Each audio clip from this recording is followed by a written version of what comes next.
Hello, welcome to my new blog. আজকে আমরা চলে এসেছি চিড়িয়াখানাতে। চিড়িয়াখানাতে কি কি দেখব এটা দেখতে সম্পূর্ণ ভিডিও দেখতে হবে। চলুন তাহলে প্রথমে টিকিট কেটে নেই। টিকিটের মূল্য ছিল জন প্রতি 50 টাকা। হ্যালো বন্ধুরা, কেমন আছেন সবাই? আমি প্রিয়াঙ্কা শুরু করতে যাচ্ছি নতুন একটি ব্লগ। আজকে আমরা চলে এসেছি মিরপুর চিড়িয়াখানাতে। আজকে সারাদিন আমরা এই জায়গাটা ঘুরে দেখব। আসলে অনেক ছোটোবেলায় আমি এসেছি, এরপরে এটা কি অবস্থা আমি জানি না। তো আজকে দেখা যাক আমরা কোথায় কোথায় যাই। সঙ্গেই থাকবেন, আর আমার ভিডিওটি যদি আপনাদের ভালো লেগে থাকে প্লিজ একটু কমেন্ট করবেন আর একটা প্লিজ লাইক দেবেন। Let's go. বন্ধুরা, টিকিট কাটার পর কিন্তু বেশ খানিকটা হেঁটে ভেতরে যেতে হয়। আর আমি যেহেতু শুক্রবারে গিয়েছিলাম তো অনেক ক্রাউড ছিল। বন্ধুরা, আপনারা এখন দেখছেন আমার বন্ধু তন্ময়কে। তাকে এই খাঁচায় বন্দি করে রাখা হয়েছে। হ্যাঁ তন্ময়, এই যে আমার বন্ধু তন্ময়, একে দেখছেন। তার সাথে আমি আজকে দেখা করতে আসছি, তার কি অবস্থা এটা জানার জন্য। সে এখন বন্দি অবস্থায় আছে ঢাকা চিড়িয়াখানায়। প্রাণী জগতের অদ্ভুত এক প্রাণী হলো সজারু। অন্য প্রাণীর শরীর যেমন লোম দিয়ে আবৃত থাকে, কিন্তু এই সজারুর শরীর কাঁটা দিয়ে আবৃত থাকে। আর এই কাঁটা দ্বারা আবৃত থাকার কারণে বাঘ, সিংহ এদের শিকার করতে ভয় পায়। এই প্রাণীটি গ্রামের বন জঙ্গলে পাওয়া গেলেও এখন একটি বিলুপ্তির পথে। এদের প্রধান খাদ্য ঘাস, লতাপাতা ও শস্যদানা। বন্ধুরা, এবার চলে এসেছি বাঘ মামার কাছে, যার ইংরেজি নাম রয়্যাল বেঙ্গল টাইগার আর বৈজ্ঞানিক নাম পেন্থোরা টাইগোরিস। এদের বিস্তার রয়েছে বাংলাদেশ, ভারত, নেপাল ও ভুটানে। এরা একসাথে প্রায় 18 থেকে 40 কেজি মাংস খেতে পারে। এটি অতি বিপণন প্রজাতি। ওইটাও সিংহ, ওইটা আরেকটা সিংহ, ওইটা হলো মা সিংহ, এটা বাবা সিংহ।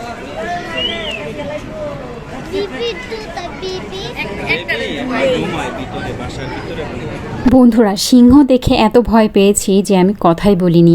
আর সিংহের পাশেই ছিল ভাল্লুক মামা। বন্ধুরা, চলে এলাম ইমু পাখির খাঁচার দিকে। ভারতীয় উপমহাদেশ ও নিউজিল্যান্ড ছাড়াও অস্ট্রেলিয়ায় পাওয়া যায় এই ইমু পাখি। উচ্চতার মানদণ্ডে প্রায় দ্বিতীয় বৃহত্তম এই পাখিটি। কিউই, রিয়া ও উট পাখির মতোই এই পাখিটি উড়তে পারে না। আবদ্ধ অবস্থায় এরা প্রায় 25 থেকে 35 বছর পর্যন্ত বেঁচে থাকে। অনেক সময় কেউ কিছু না বুঝলে আমরা তাদেরকে গাধা বলে ডাকি, কিন্তু এই গাধা কিন্তু সেই গাধা না। এই গাধাকে আমরা ইংরেজিতে ডানকি বা অ্যাস বলি এবং বৈজ্ঞানিক নাম ইউয়াস অ্যানিয়াস। এরা উচ্চতায় 3 থেকে 4 ইঞ্চি পর্যন্ত হতে পারে এবং দৈহিক ওজন থাকে প্রায় 175 কেজি। এদের প্রধান খাবার ঘাস, গাছের ছাল, লতাপাতা ও ফল। এরা 30 বছর পর্যন্ত বেঁচে থাকতে পারে। জলহস্তি। সাব সাহারার আফ্রিকার প্রধান প্রধান নদী, লেক ও জলভূমিতে এদের পাওয়া যায়। এটি স্থল ও স্তন্যপায়ী প্রাণীর মধ্যে বৃহত্তম প্রাণী। বিশাল দেহের অধিকারী এই প্রাণী প্রায় 55 বছর বেঁচে থাকতে পারে। এদের প্রধান খাবার স্থলের ঘাস, শাক সবজি ও ভুসি। জলহস্তির পাশেই রয়েছে কুমির। কুমিরকে ইংরেজিতে বলা হয় ক্রোকোডাইল আর বৈজ্ঞানিক নাম ক্রোকোডাইলাস পরোসাস। সুন্দরবন, দক্ষিণ পূর্ব এশিয়া এবং অস্ট্রেলিয়াতে এদের পাওয়া যায়। প্রধান খাবার মাছ, পাখি, কচ্ছপ ও ছোট বড় যে কোনো প্রাণী। এরা প্রায় 10 মিটার লম্বা হতে পারে। 70 বছর ধরে এরা বেঁচে থাকতে পারে। চলে এলাম বানর বন্ধুর কাছে। বাংলাদেশ সহ দক্ষিণ পূর্ব এশিয়ার সব দেশগুলোতেই বানর পাওয়া যায়। এরা দুষ্টু প্রকৃতির হওয়ায় লাফিয়ে চলাচল করতে পছন্দ করে। এদের আচার আচরণ অনেকটা মানুষের মতো। এরা দীর্ঘ সময় মাটিতে কাটায় এবং মানুষের মতোই পিঁড়িতে বসতে পারে। প্রধান খাদ্য কলা, পাউরুটি, ফলমূল, চীনাবাদাম। বানর প্রায় 15 বছর পর্যন্ত বেঁচে থাকতে পারে। অজগর সাপ। আমরা চলে এসেছি অজগর সাপের খাঁচার দিকে। এখানে সব সাপরা ঘুমাচ্ছে, কারণ শীতকালে সাপ কোনো খাদ্য গ্রহণ করে না। এরা রেস্টে থাকে, গরমকালে এরা খাদ্য গ্রহণ করে।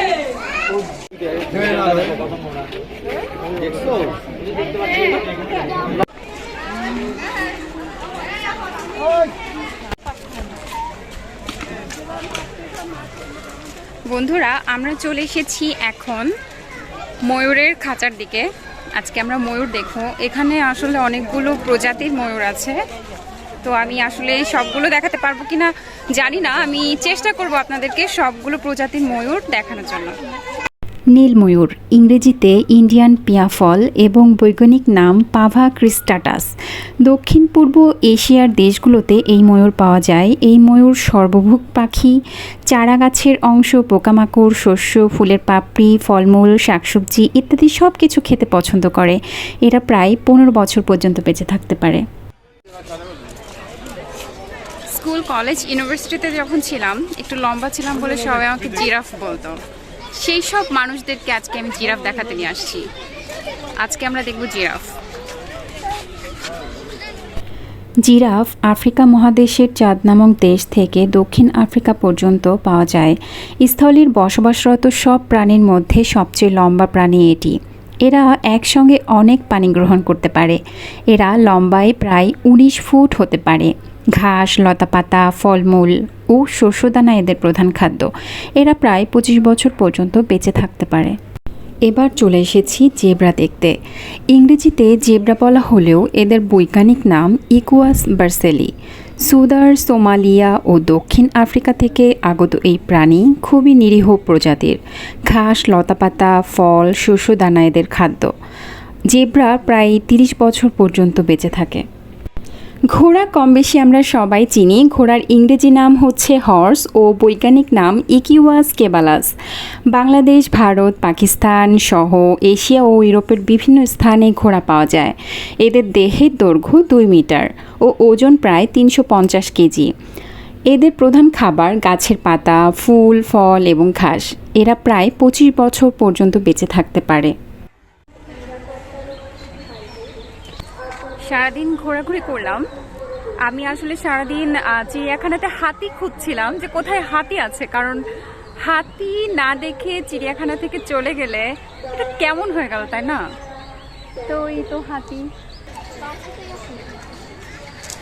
সারাদিন ঘোরাঘুরি করলাম, এখন অনেক ক্লান্ত, কারণ এই যে চিড়িয়াখানাটা বিশাল জায়গা জুড়ে অবস্থিত। আসলে এই চিড়িয়াখানাটা পুরোটা ঘুরে দেখতে হলে আপনাকে পুরো একটা দিন হাতে নিয়ে আসতে হবে।